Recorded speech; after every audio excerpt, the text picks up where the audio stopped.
What's up, team? It's David, your head coach at Cliffhanger Academy, and today we're going to work on a shoulder mobility drill called the sleeper stretch.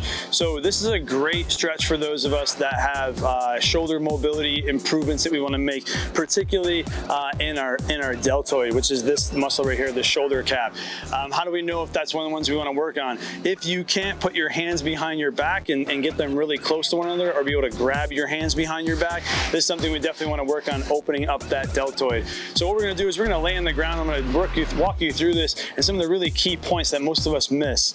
So what we're going to do, you're going to lay on a mat and make sure your body's in complete alignment. That kinetic chain is aligned from your ankles to your knees to your hips, throughout your spine, all the way to your head. One of the biggest cheats that some of us make and we don't even know it is that our hips will be back, the legs will be out of position, so it should be a straight line here.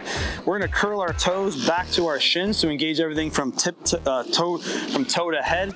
We're gonna bring this arm out to a 90-degree bend, 90-degree bend in the armpit, 90-degree bend in the elbow. So what we're gonna do, we're gonna make sure our hip stays closed, because a lot of times where our hip will open up to get more shoulder mobility. We're gonna put the opposite hand going hand to elbow here.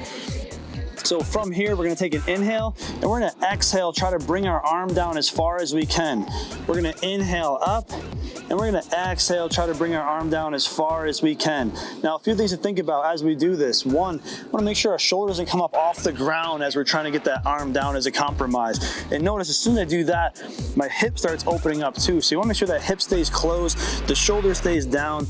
And then what you're doing is you're pulling this arm and also pushing with this arm. So you're inhaling here, and then you're exhaling down. Both of them are getting involved. You're inhaling here, and then you're exhaling going down. So a couple things to think about as well is that you want to keep this bend at 90 and 90, and you want to make sure this arm is parallel to the ground, so you don't want to open it up too far here or close it off too far there. I like doing anywhere from 10 to 20 reps of this one, team.